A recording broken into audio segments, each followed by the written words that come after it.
Hi, my name is Hannah, and I'll be doing my presentation on Fragile X syndrome and Tay-Sachs disease.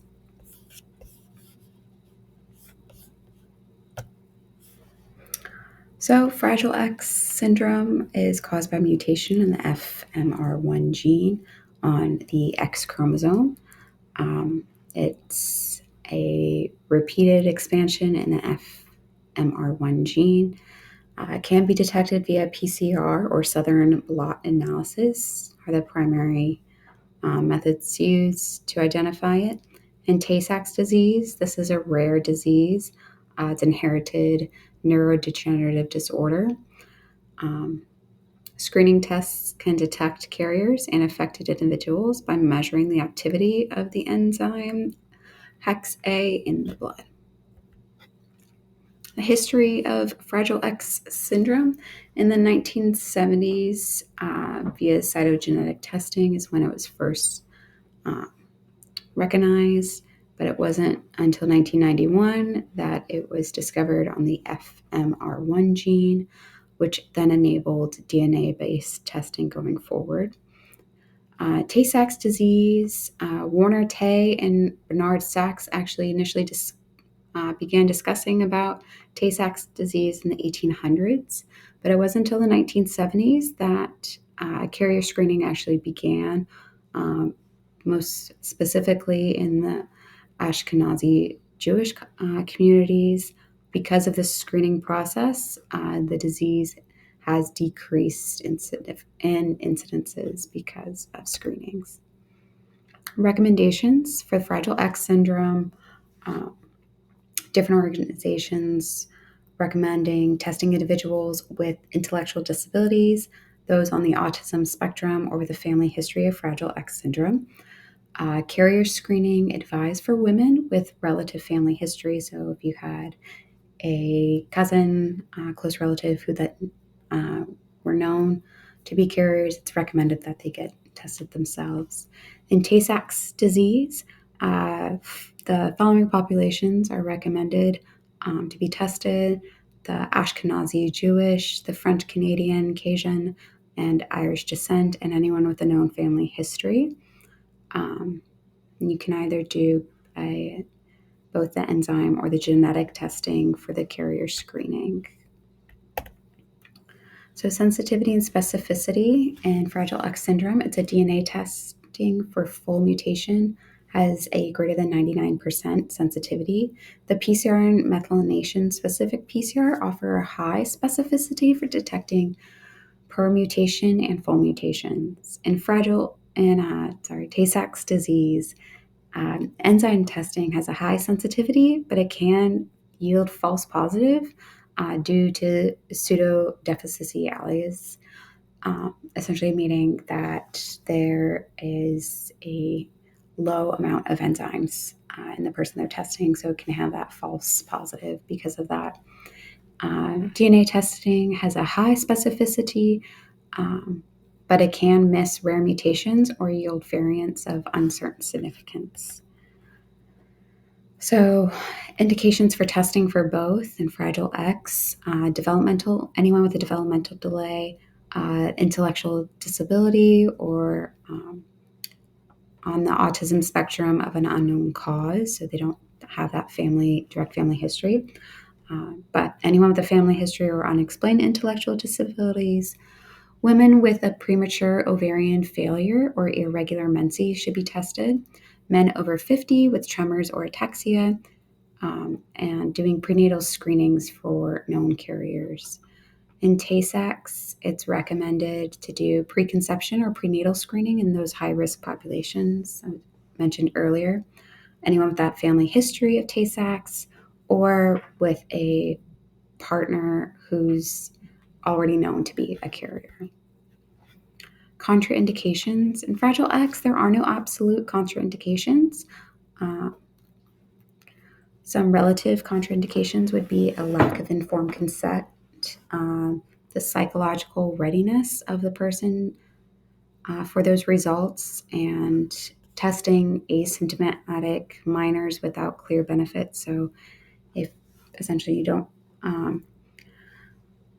aren't a part of that high risk population, then testing them on minors isn't really what's recommended. In Tay-Sachs disease, anyone who's currently pregnant or uses oral contraceptives can affect the enzyme test accuracy, or anyone with a history of bone marrow transplant that can interfere with the results as well. So the procedure for testing for Fragile X, it's a blood sample or a cheek swab, buccal swab, using either a PCR to test for that repeat of the CGG sizing or the southern blot, the myelination status. It's about a 14-day turnaround. The price can vary depending on insurance from $100 to $1,000. So this is something really to consider with your patients. They don't have those risk factors going ahead and seeing how much their insurance would charge for that kind of testing. In Tay-Sachs disease, they do a blood sample. So it's doing that enzyme test, which measures the hex A activity in the blood, the DNA test that detects the mutation of the hexa gene. Prenatal testing can be done via amniocentesis or a CVS to detect Tay-Sachs in the fetus.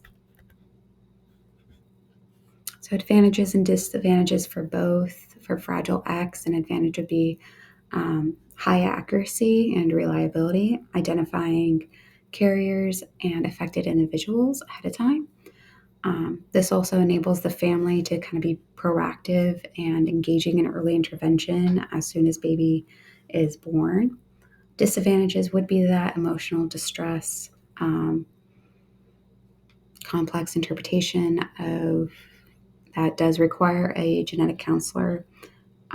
And as I mentioned earlier, insurance coverage can vary for this test. So definitely something to talk about ahead of time. And Tay-Sachs advantages is an early identification of carriers, having that inform reproductive choices earlier on, and reduce incidences in those high-risk populations. The disadvantages would be those false positives or false negatives. Same as Fragile X, that emotional distress and impact of being a carrier and having that limited detection of rare mutations. So interpreting the results for Fragile X, a normal finding would be a 6 to 44 as CGG repeats. Intermediate, it's that like grayish zone. It's 45 to 54, which means it's stable, but it should be tested in future generations. Pre-mutation is a 55 to 200. They are then identified as a carrier, and anything greater than a 200 would be a full mutation. In Tay-Sachs disease, a normal result would be adequate hex A activity or no hex mutation. A carrier would be one mutated hexagene. They'd be asymptomatic, but they can still pass the gene down. And someone who is affected by Tay-Sachs would have the two mutated genes or very low hexa activity in their enzymes. Follow-up testing all kind of depends on what comes out. So for Fragile X, a normal, nothing really needs to be done unless family history would suggest otherwise. Those would be those rare, like false negatives. An intermediate, you're going to have them go see a genetic counselor to monitor for expansion in their offspring. Those premature, they should still meet with a genetic counselor and also a reproductive counselor as well. The full mutation would require developmental and behavioral assessments, engaging in those early intervention services, and encouraging them to reach out to their family members to have them tested as well. In Tay-Sachs, a carrier, if they come back positive as a carrier, you'd want to test their partner right away to get the chances of the fetus being affected or not, and having them consider genetic counseling as well.